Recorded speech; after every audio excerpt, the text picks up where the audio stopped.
Spoštovani gostje, spoštovana predsednica vlade Republike Slovenije, magistra Alenka Bratušek, spoštovani predstavniki in podporniki slovenske znanosti, lepo pozdravljeni. V dneh okrog 24. marca, ko je rojstni dan Jožefa Štefana, vsako leto na inštitutu potekajo dnevi Jožefa Štefana, s katerimi dejavnost, laboratorije in raziskovalce inštituta predstavljamo širši javnosti.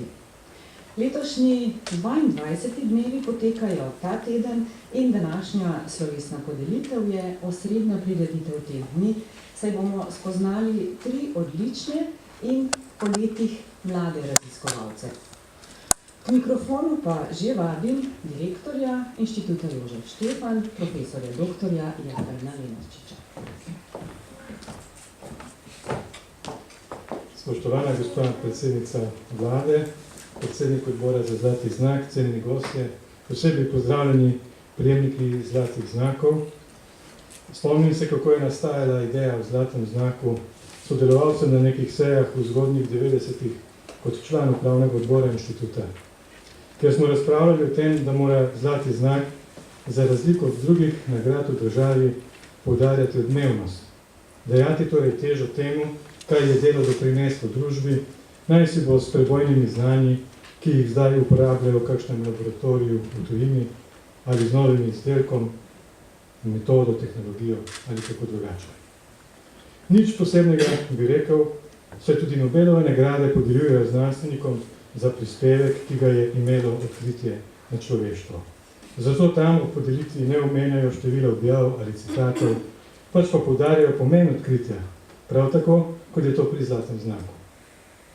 A skoraj ne moreš verjeti, da je takšno gledanje tuje današnjemu razumevanju znanstvene kakovosti in pomena znanosti v družbi. Absurdno je, kako težko je pri različnih nagradah preseči štetje objav, citatov, Hirschov indeks, faktorjev vpliva in podobne reči, kot da bi slikarji ocenjevali po tem, koliko slik so naslikali in koliko barve so porabili, koliko so jih uokvirili in podobno. Vpraševati po prispevku k tehnološkemu, gospodarskemu ali širše družbenemu napredku pa je videti kot norost. Zdi se, da je vedenje o vlogi znanosti, raziskovanja, ustvarjalnosti in tudi znanje v širšem smislu da se je izgubilo ali vsaj precej popačilo v vseh družbenih sferah, celo v znanosti sami, kot sem navedel. Zato ni nič presenetljivega, da nam ne uspeva umestiti znanstveno raziskovanje v gospodarski in splošno družbeni razvoj, v funkciji in obsegu, kot bi to bilo nujno potrebno, bolje rečeno ključno, če naj Slovenija pride od reševanja bank k razvoju, k dvigu gospodarske rasti, tehnološkemu preobratu, splošnemu družbenemu napredku, k zmagovalnim idejam, k vrhunskemu znanju in ne samo znanju, temveč tudi njegovi izpeljavi v realnem gospodarstvu. Če naj nek mlad človek postane znanstveni sodelavec na Inštitutu Jožef Štefan, mora presegati svoje sošolce v šoli, na gimnaziji, na fakulteti, mora biti najboljši med doktoranti, mora presegati svoje kolege tudi v času podoktorskega izpopolnjevanja, vsaj leto dni mora prebiti v tujini, le izredni lahko ostanejo. Pridobiti mora tudi sredstva za svoje delo, da bi lahko izpeljal svoje ideje. Vsak evro, ki pride na Inštitut Jožef Štefan, pride tekmovalno, s tekmovanjem na razpisih doma in v tujini in na trgu pri domačih in tujih uporabnikih. Iz projekta v projekt. Če ni denarja, ni projekta in ni službe na inštitutu.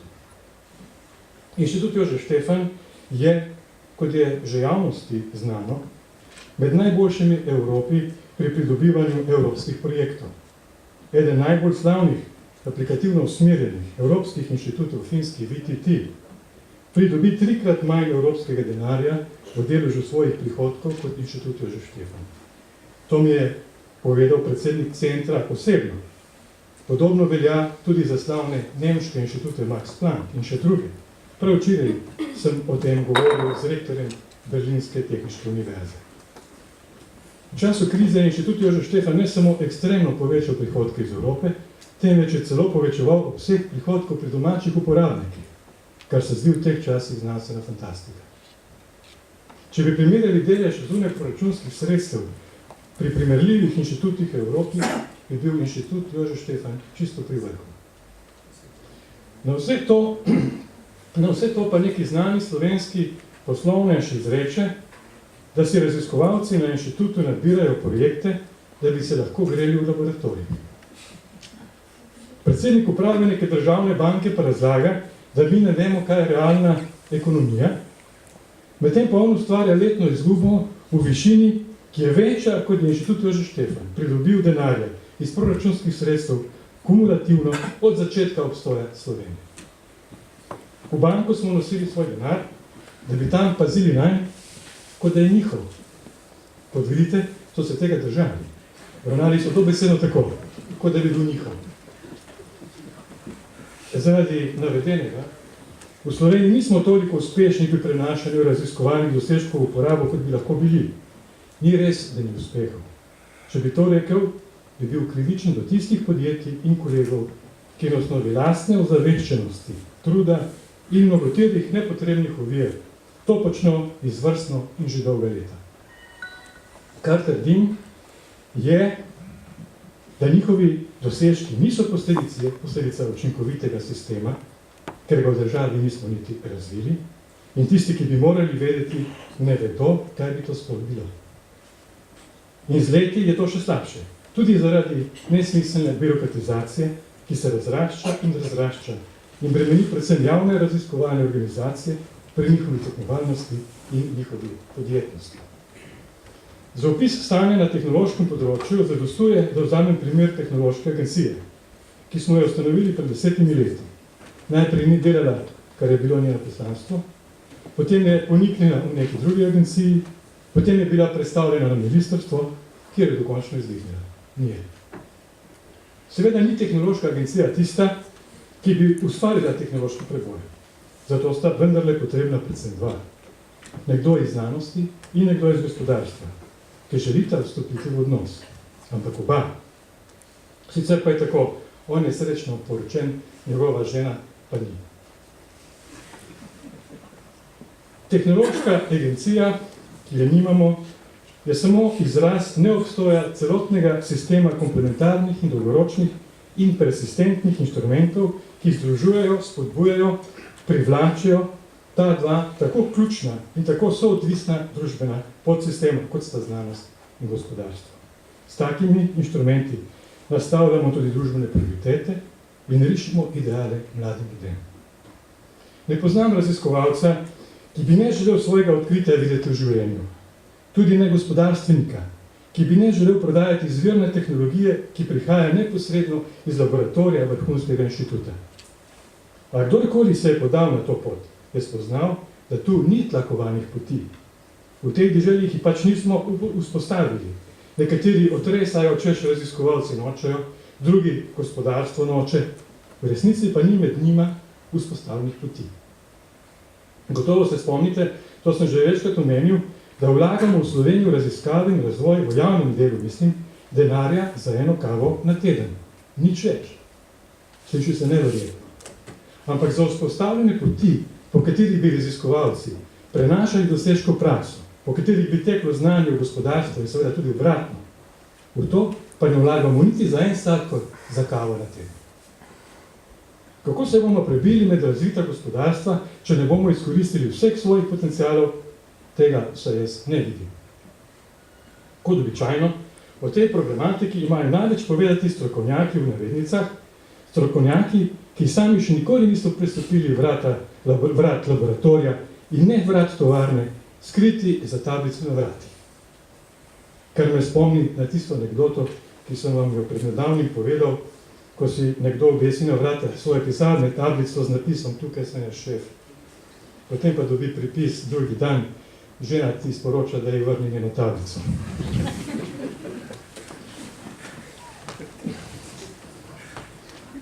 Nekateri ponavljajo, da vlaganje v znanost ne spodbuja gospodarske rasti.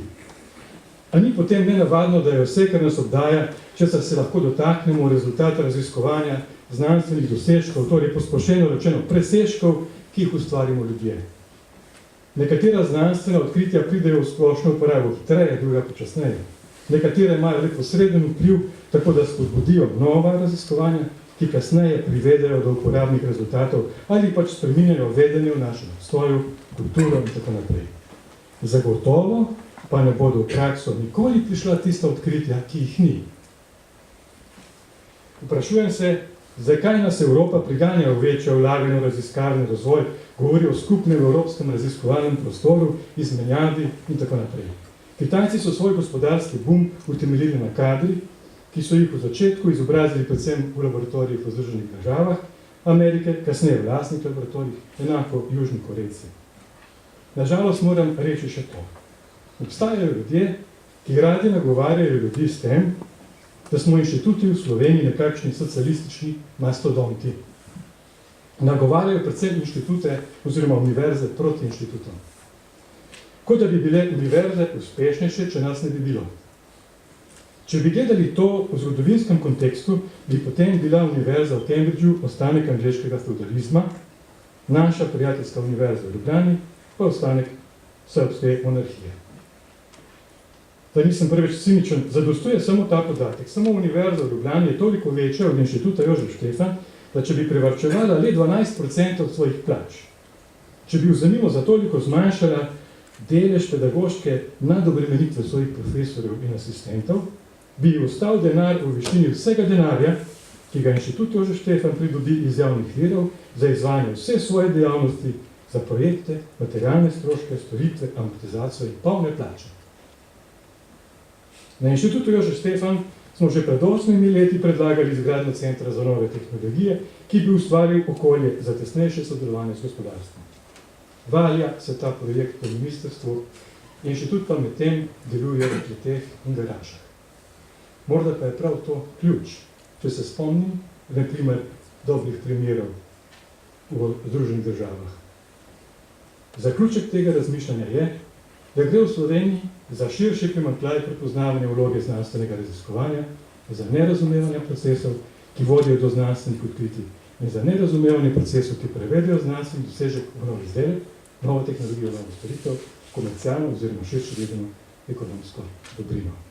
Spoštovani nagrajenci, nekdo je rekel, da smo živeli bolje, ko smo živeli slabše. In se vsi strinjamo. Ampak živeli bomo bolje, ko bomo živeli bolje. To bo takrat, ko bomo utemeljili svoj razvoj na znanju in ustvarjanju. Razvojno in raziskovalno delo je trdo. Malo je družbenega priznanja, še manj razumevanja in podpore, kot sem navajal prav v današnjem nagovoru. Z nagrado, ki jo boste prejeli danes, pa se boste lahko postavljali po vseh celinah. Ker nosi ta nagrada ime Jožefa Štefana, slavnega slovenskega znanstvenika in kaj pa da, slavnega inštituta.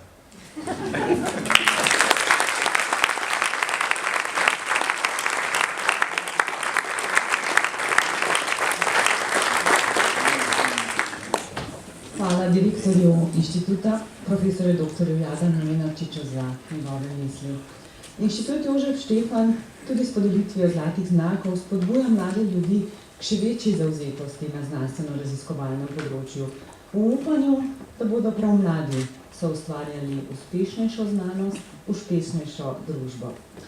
Čeprav razmere v državi že kar nekaj let niso ravno spodbudne za slovensko znanost, sploh pa za njen podmladek, nas k drugačnim mislim navdajata današnja slovesna priložnost in spoznanje, da Slovenija ima vrhunske znanstvenike, katerih delo je ne samo odmevno, ampak tudi mednarodno priznano. Zato danes verjemimo, da je pred nami svetlejša prihodnost. In upam, da bo te misli nadaljevala tudi predsednica Vlade Republike Slovenije, magistra Alenka Bratušek, ki jo zdaj zvabi mikrofon. Prosim.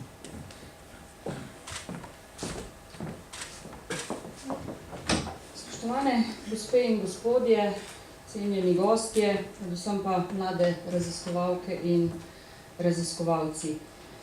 Veseli me, da vas lahko nagovorim danes na podelitvi nagrad Zlati znak Jožefa Štefana, ki za mlade slovenske znanstvenike in znanstvenice predstavlja eno izmed največjih potrditev za uspešno raziskovalno delo.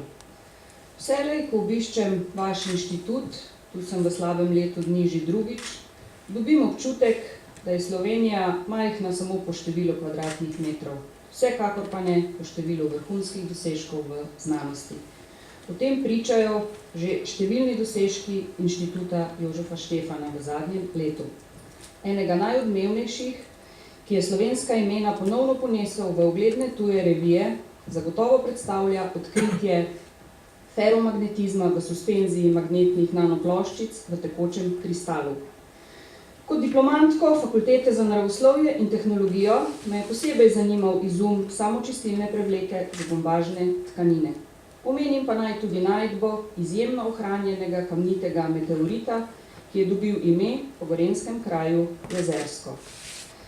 Vaši dosežki me navdajajo s prepričanjem, da Slovenija nudi relativno dobre pogoje za delo raziskovalk in raziskovalcev. Nisem prepričana, da bi se direktor strinjal s temi mojimi besedami, ampak prepričana pa sem, da moramo v prihodnosti te pogoje še nadgrajevati in izboljševati. V zadnjem času veliko govorimo o prihodnosti mladih v naši državi. Večkrat sem že poudarila, da si želim, da bi mladi v Sloveniji imeli priložnost in možnost za uspešno delo, samouresničitev in srečno družinsko življenje. Da bi se v Sloveniji počutili doma. Vendar se, tako kot v nekaterih drugih državah, soočamo s tako imenovanim begom možganov, saj številni mladi čutijo, da bodo lahko od zgoraj omenjene cilje dosegli le v tujini. Veseli me, kadar se mladi odločate za študij v tujini, saj so to izkušnje, ki vas bodo bogatile celo življenje. Tudi izkušnja z delom v drugi državi širi obzorja in prinaša nove poglede na življenje. Vendar si želim, da bi se s tem pridobljenim znanjem vrnili v domovino in si želeli tu ustvariti dom. K temu stremijo ukrepi, ki jih skupaj s pristojnimi ministrstvi sprejema slovenska vlada. Prizadevamo si za ponoven zagon gospodarstva, ki bo prinesel nova delovna mesta, za brezplačno šolstvo, ki prinaša primerno izobrazbo in lažji dostop do stanovanj, ki je temelj za osamosvojitev in lastno družino. Ob vsem tem si seveda prizadevamo tudi za podporo znanosti, raziskovalkam in raziskovalcem, pri čemer močno pomagate tudi na Inštitutu Jožefa Štefana. Zato mi dovolite, da se ob tej priložnosti zahvalim vsem zaposlenim, sodelujočim in organizatorjem za delo pri prepoznavanju pomembnih uspehov mladih znanstvenikov. Vsem trem doktorjem, ki bodo danes prejeli priznanje za uspešno delo na področju naravoslovno-matematičnih, tehniških, medicinskih in biotehniških ved, iskreno čestitam in vam želim zelo uspešno raziskovalno delo in seveda dobro plačano zaposlitev. Hvala, ker svojim delom prispevate k razvoju naše družbe. Za konec pa moram nekaj besed nameniti tudi ženskam. Ženskam v znanosti, ženskam v politiki. Prepričana sem, da si ženske zaslužimo mesto tako v politiki kot v znanosti. Smo lahko vsaj enako uspešne kot naši moški kolegi. Vedno pa povem, da v delo, pa naj bo to na kateremkoli področju, nesemo nekaj, kar moški nimajo. To je ženski pogled na probleme in rešitve. Z vašim raziskovalnim delom in dosežki morda tudi nehote predstavljate zgled za generacije deklic in skrbite za večjo zastopanost žensk v znanosti in tehnologiji. Tudi vam hvala za vaše delo in prispevek k razvoju naše družbe.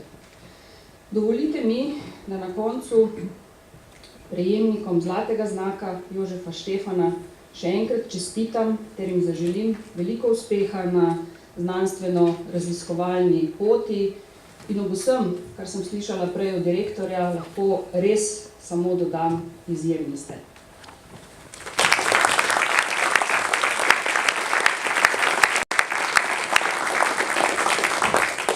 Hvala predsednici vlade Republike Slovenije, magistri Alenki Bratušek. Danes bomo torej podelili priznanja za doma in v tujini najodmevnejše doktorate, ki so jih nagrajenci pripravili v zadnjih 3 letih.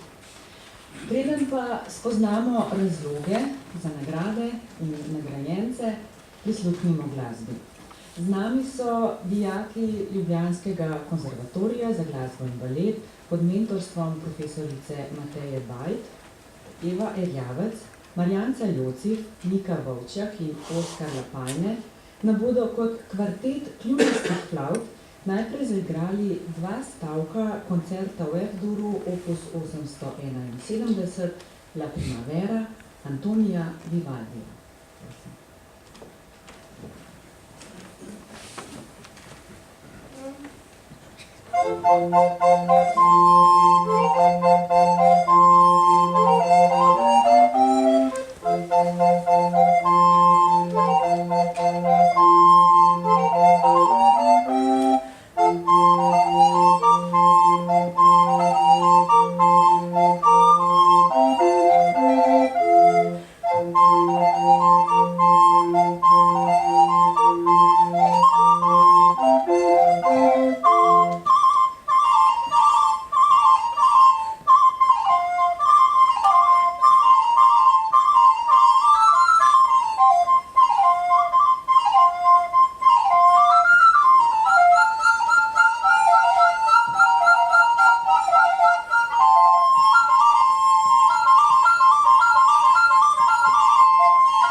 Peki in Oskarju za ta prelepi preplet flavt.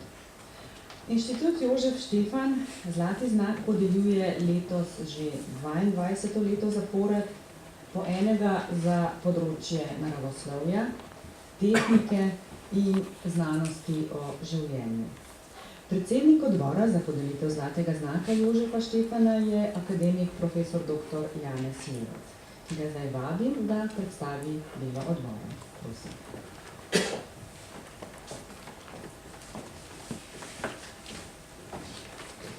Spoštovana gospa predsednica slovenske vlade, spoštovani visoki gosti, drage kolegice, dragi kolegi. Torej, dovolite mi, da na kratko podam poročilo o delu odbora za letošnje leto oziroma kako smo prispeli do končne odločitve. Torej, leta 1993 je bil prvič podeljen zlati znak, torej v 22 razpisih se je pred odborom, seveda tem in prejšnjim, zbralo že oziroma zvrstilo 227 doktorjev znanosti, med katerimi je bila 1/5 doktorantk. Nagrado zlati znak je od teh kandidatov prejelo 64 doktorjev, med njimi 34 doktorjev, ki so diplomirali na podiplomski šoli Jožefa Štefana. Nažalost moram dodati, delež nagrajenk je rahlo nižji od deleža kandidatk. No, če pa sodim po kandidatih v zadnjih 4 letih, odkar sem seveda član tega odbora, lahko le trdim, da se za zlati znak potegujejo res najboljši doktoranti naših podiplomskih šol. Torej, na razpisu, smo že prej slišali, za letošnje leto je prispelo torej 15 predlogov, se pravi 15 doktorantov. Za razliko od prejšnjih let je bilo tokrat število kandidatov na področju ved o življenju nekoliko manjše kot v preteklih letih. Vsi prispeli predlogi pa so seveda ustrezali razpisov, tako da smo imeli v naravoslovno-matematičnih vedah uvrščenih 6 kandidatov, v tehnične vede tudi 6 kandidatov, v vede o življenju pa so bili samo 3 kandidati. Med predlogi so bile 3 kandidatke z področja naravoslovno-matematičnih ved in ved o življenju. 7 predlogov je bilo poslanih z Inštituta Jožef Štefan, 3 z Elektrofakultete v Ljubljani, 2 z Kemijskega inštituta, po en predlog pa je prispel z Fakultete za strojništvo, Medicinske fakultete ter Veterinarske fakultete. 7 predlogov je bilo ponovljenih iz prejšnjih let, oziroma najbrž zadnjega leta. Glede na prejšnja leta zlasti spodbudno povečano število kandidatov na področju tehnike. Raznolikost doktorskih del kandidatov je prej otežila kot olajšala delo odbora, saj smo se zavedali, da primerjava disciplin ni vselej enostavna. Kakorkoli, ob tako odličnem kandidati je bilo delo odbora v 16. mandatni sestavi, torej profesor dr. Jožef Vižintin, profesor dr. Janez Seliger, profesor dr. Boris Orov, profesor dr. Rudolf Podgornik ter jaz. Torej, vse prej kot lahko, kot smo rekli. Vse so bile razlike med najboljšimi kandidati dokaj majhne.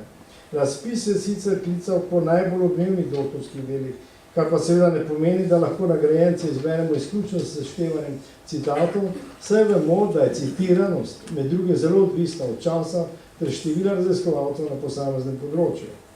Odbor je zato najprej skrbno pregledal bibliografijo in doktorsko delo vsakega kandidata. Kako kvalitetna doktorska dela so bila v obravnavi, pove dejstvo, da je 15 kandidatov rezultate svojih dizertacij objavilo v 94 prispevkih v periodiki z visokim faktorjem vpliva. Ta dela pa so bila citirana več kot 750-krat, torej 50-krat za vsako doktorsko tezo. To pa lahko rečem, da smo že standardi odličnih podiplomskih šol, ki se radi jemljamo za vzor. In če k temu še dodam, da je večina teh objav v vrhunski periodiki znotraj prvega kvartila posameznega področja, je zadovoljstvo podiplomskih šol, odkoder prihajajo kandidati, lahko samo še večja. Za drugi krog ocenjevanja je odbor izbral 3 najboljše dizertacije iz naravoslovno-matematičnih ved, 2 iz ved o življenju in 3 iz tehničnih ved. Ponovno je ocenil doktorsko delo vsakega od teh kandidatov, pri tem pa poleg same odmevnosti izpostavil še vrhunskost periodike, v kateri so bila dela objavljena, in število publikacij, kjer je kot prvi avtor nastopil kandidat. Prav pri tem kriteriju smo naleteli na nekaj težav, saj je bilo v ocenjevanje ponujeno kar nekaj del iz dizertacije, ko kandidat ni prvi avtor. Za kandidate se področje tehnike je odbor ocenjeval še eventualno možnost praktično uporabe znanj pridobljenih z doktorskim delom, zato lahko trdim, da so doktorska dela izbranih nagrajencev zares vrhunska. S tem pa je mogoče sklepati, da so prav takšni tudi njihovi avtori, sicer teh del sploh ne bi bilo v pričujočih oblikah. Odbor je v letošnjih nagradah sklepal na 3 sejah, rednih sejah in eni korespondenčni. No in seveda prišel do zaključka, ki ga bomo kasneje seveda spoznali vsi. No, dovolite mi, da vam v imenu člana odbora, kako tudi v svojem osebnem imenu naprej čestitam za znak, ki ga boste prijeli. Torej, pa vse najlepše oziroma uspešno nadaljevanje vaše kariere. Hvala lepa.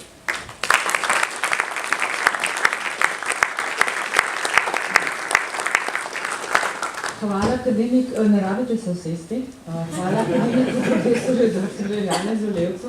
Prosim, kar ustanite oziroma sedite nazaj na oder, na katerega pa seveda vabim tudi direktorja inštituta, profesorja dr. Jadana Lenarčiča in pa predsednika znanstvenega sveta, profesorja dr. Dragana Mihajloviča. Na vrsti je torej osrednji del današnjega dogodka, slovesna podelitev zlatih znakov Jožefa Štefana. Zlati znak Jožefa Štefana prejme dr. Simon Čopar za uspešnost in odmevnost doktorskega dela na področju naravoslovno-matematičnih ved z naslovom Topologija in geometrija defektov v ograjenem pneumatiku na predlog profesorja dr. Slobodana Žumra z odseka za fiziko trdne snovi Inštituta Jožef Štefan in Fakultete za matematiko in fiziko Univerze v Ljubljani.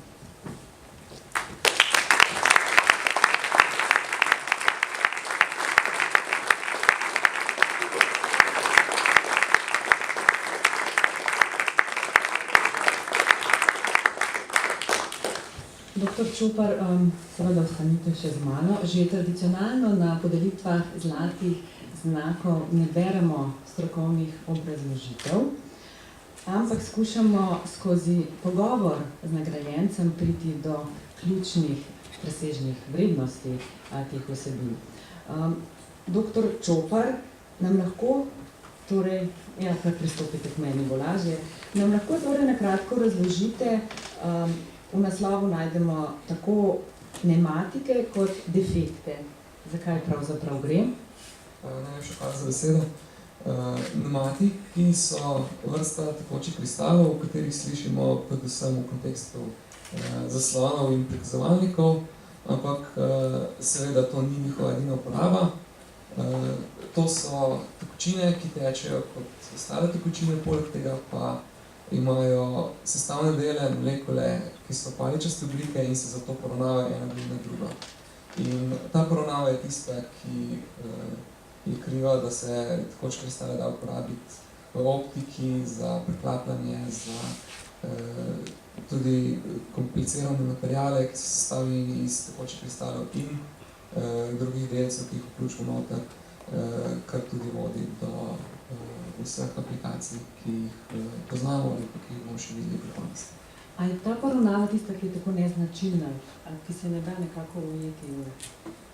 Ta poravnava je tista, ki je kriva, da so tekoči kristali različnih, kažejo različne lastnosti v različnih smereh in to je tisto, kar v bistvu ni tako redko, ampak samo ozaveščanje o tekočih kristalih v osnovnih in srednjih šolah še ni tako dobro razvito. Vi ste v svojem doktorskem delu razvili teorijski pristop in svojo teorijo potem uspešno uporabili za razlago eksperimentalnih študij, ki ste večinoma naredili seveda na Inštitutu Jožef Štefan. Nam lahko razložite, kako poteka ta prehod? Torej na eni strani teorijski pristop, na drugi strani pa eksperimenti, eksperimentalne študije. Po drugi strani pa tudi, če imamo dobro razvito teorijo, znamo napovedati in predlagati nove eksperimente in nove uporabne vrednosti in mogoče tudi s tem pripomoremo ne samo k novim odkritjem, ampak tudi potencialno preko razvoja do gospodarske vrednosti. Vaše delo, dr. Čopar, je izjemno mednarodno odmevno, številne objave v revijah, kot je Science, mislim, da smo imeli ravno pred nekaj tedni tudi predstavitev, pa tudi povabilo na podoktorsko izpopolnjevanje na prestižni Pensilvanski univerzi v Filadelfiji. Je danes zato vaše življenje kaj drugačno od tistega, preden ste začeli s pisanjem oziroma sploh študijem za doktorat? Seveda je doktorat samo en izmed korakov v znanstvenem delu in tudi povzema seveda 3 leta ali 4 leta ali odvisno od kandidata dosežkov, ki so tudi že predhodno objavljeni, tako da seveda je vsak korak nujen in nikoli ni dovolj teh mednarodnih povezav in nujno je odhranjevati stare povezave za tujino in tvoriti nove. Tako da samo doktorsko delo je seveda bil unik in moje ustvarjanje v tujini tudi, ampak mislim, da je sam potek življenja podoben kot potek vseh mojih raziskovanj. Ampak glede na vrhunskost vašega dela, ostajate na Inštitutu Jožef Štefan? Ostajam v deljeni zaposlitvi Inštituta Jožef Štefan in Fakulteti za matematiko in fiziko. In upam, da bo to sodelovanje tudi obrodilo nove dosežke in nove sebe. Dr. Simon Čopar, hvala in seveda iskrene čestitke.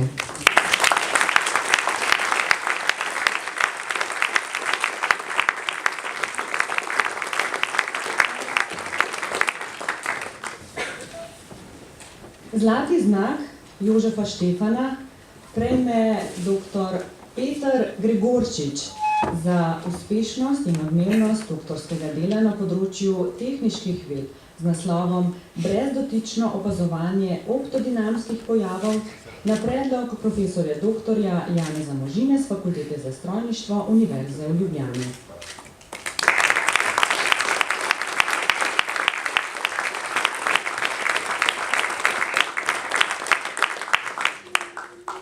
Dr. Peter Gregorčič, seveda tudi za vas najprej vprašanje, kaj so optodinamski pojavi in kaj so brezdotična merjenja. Lep pozdrav. Optodinamski pojavi pokrivajo različne oblike makroskopskega gibanja snovi, ki je povzročeno s svetlobo in je osnova sodobnih laserskih medicinskih posegov in pa laserskih obdelovalnih procesov. Spadajo pa pod področje optodinamike, to je interdisciplinarno raziskovalno področje, ki je utemeljeno na Fakulteti za strojništvo Univerze v Ljubljani in se ukvarja z preučevanjem svetlobo povzročenega makroskopskega gibanja snovi. Vi ste ob teh pojavih razvili vrsto nekih novih brezdotičnih merjenj. V resnici gre za metode. Raziskave so bile motivirane strani industrije. In tukaj bi jaz, gospoda direktora inštituta, povabil na našo fakulteto, da boste videli, da na Fakulteti za strojništvo, ki je članica Univerze v Ljubljani, sta znanost in pa industrija srečno poročeni. In tudi v okviru doktorata sem sodeloval s slovenskimi podjetji in sicer s Fotono in Zokotekom, to so vrhunska podjetja, ki razvijajo laserske medicinske sisteme in so ocenjena in priznana v svetu. In ob koncu doktorata smo tudi imeli 2 industrijska projekta, ki sta potekala tudi v okviru doktorata s Fotono na področju laserskega čiščenja zobnih kanalov, kjer smo preiskovali najnovejše metode čiščenja zobnih kanalov z uvajanjem RBA svetlobe v zobni kanal po vlakenski konici in smo preučevali optodinamski izkoristek, ki je pomemben zaradi tega, ker večji izkoristek pomeni manj kolateralnih poškodb in manj boleče zdravljenje. Morda za direktorja zanimiv podatek. Kdo je začel potem to sodelovanje? Dejansko so prišli predstavniki podjetij in industrije do vas? Glejte, ko ste z nekom poročeni, potem te zadeve dnevno dogajajo in se dogajajo še vedno.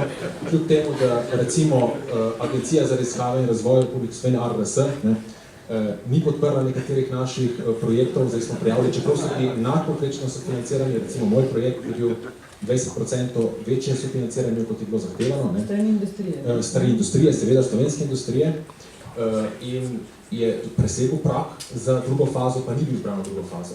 Zato sem se odločil, da skoordiniram pripravo evropskega projekta in smo ga uspešno dali 20. marca, kjer sodeluje 10 partnerjev iz 5 evropskih držav, 7 industrijskih, torej širimo se evropski prostor, kjer bomo tudi, upam, srečno poročeni. In tukaj bi gospe predsednici vlade položil na srce. Veste, v tujino ne beži samo slovensko znanje, samo slovenski možgani, beži tudi slovensko znanje, ki ga je Slovenija financirala. In zaradi tega, ker recimo tukaj ni bilo posluha, se zna zgoditi, da namesto, da bi odpirali s tem znanjem delovna mesta v Sloveniji in bomo v Belgiji. Namreč v tem konzorciju našem so 3 močna belgijska podjetja, 2 razvijalca komponent laserskih sistemov in pa en integrator in oni so objeti od tega profita. Žal, tega posluha v Sloveniji ni bilo, upamo, da bomo v prihodnosti, kljub temu recimo s Fotonom in Zoptotekom sodelovali in ta delovna mesta ustvarjali. S katero državo so potem povezani vaši načrti za prihodnost? Trenutno ostaja na fakulteti za strojništvo, upam pa, da bo to sodelovanje. Tukaj sodelujejo iz Belgije, Nemčije, med njim je tudi Fraunhofer IPT, ki je verjetno pač podoben kot Štefan, mogoče veliko bolj aplikativno usmerjen, ki je pa dejansko poročen z industrijo, tudi v tem pogledu, potem z Italijo, Belgijo in Slovenijo. In Slovenije sta dva zelo dobra končna uporabnika, imamo 3 končne uporabnike, Pipistrel, ki ga vsi poznate, potem je tudi Alpina in pa Fiat sodeluje kot končni uporabnik. Torej, ta industrija priča, da smo mi res srečno poročeni. Dr. Peter Gregorčič, hvala in seveda iskrene čestitke.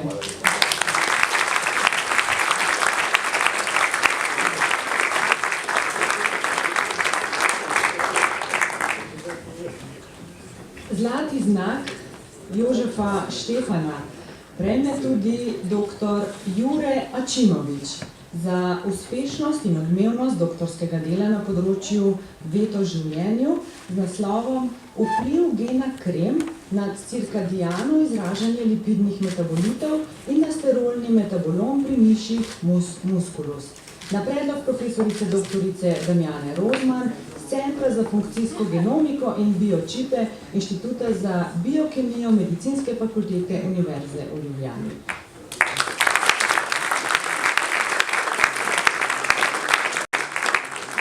Vi ste imeli možnost naštudirati, kaj je lažje. Torej, dr. Ačimović, najprej vprašanje. Seveda, jaz sem dobila tudi vašo strokovno obrazložitev, pa me zanima, kako to, da v naslovu vaše dizertacije ni omenjen holesterol, v obrazložitvi vašega dela pa je zapisan 11-krat.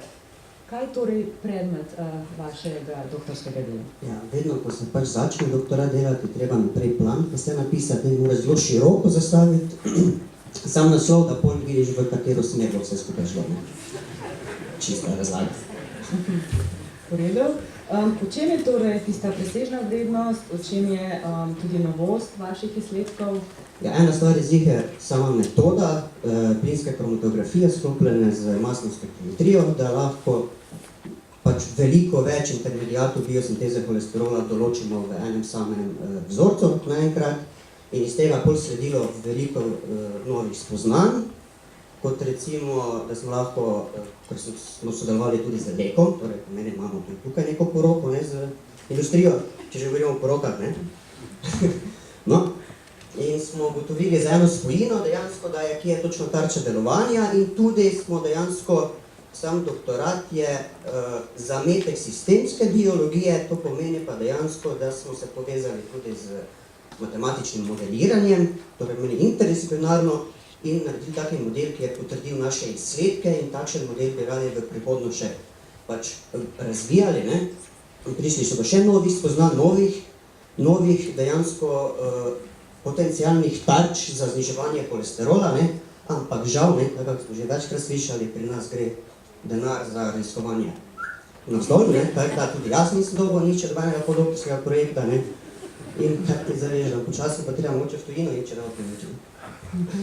No, upamo seveda, da boste še vedno ostali Tukaj, ko smo usklajevali podatke za vaše priznanje, smo prišli seveda tudi do tega podatka, da ste dvojni doktor. Nam lahko predstavite še vaše drugo področje raziskovanja in čeprav razumem, se verjetno že tudi pri tem doktorskem delu prepletata obe. V bistvu ja, prvi doktorat, za kar se pa zdaj dobil nagrado, ne, iz biokemije in molekularne biologije, ta drugi pa je iz statistike, modula biostatistike. Ne, in to sem se pa odločil že tudi finančno, ker sem prej pač sodelovali z Lekom, ne, tudi potem, ko pa je prišel Sando, torej Novartis, ne, se je pa začela pipica malo zapirati. Nisem še bil mladi raziskovalec, naravoslovje je ful veliki problem, se meni zdi, statistike. Doben je točno razume, ne, in sem pol še šel pa statistiko študirati in se tako spoznal tudi z samo matematiko, po vse, ki pa pol lahko ful v pomoč, ko imaš nekaj interdisciplinarnih projektov. Verjamete, da bo s tem vaša prihodnost svetlejša? Če dobro mark je, ja. Doktor Jure Ačimović, hvala in seveda tudi vam iskrene čestitke.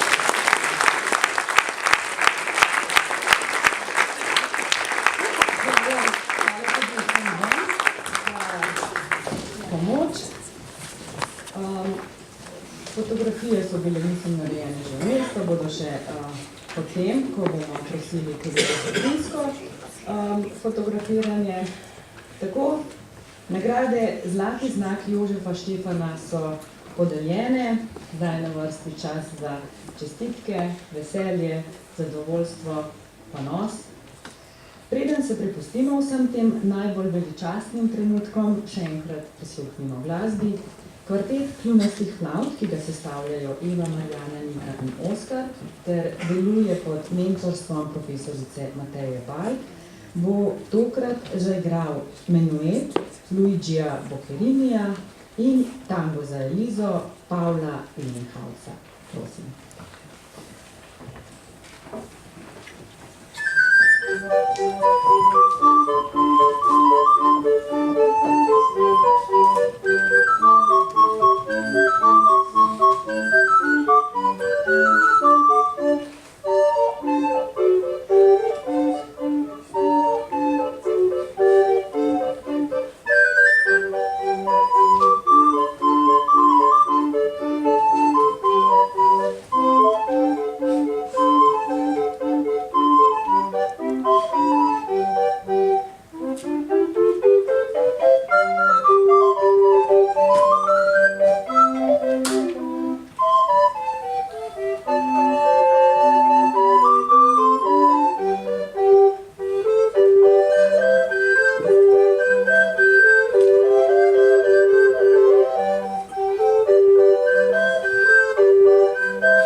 Še enkrat hvala flavtistom in njihovi profesorici za današnji nastop na našem inštitutu.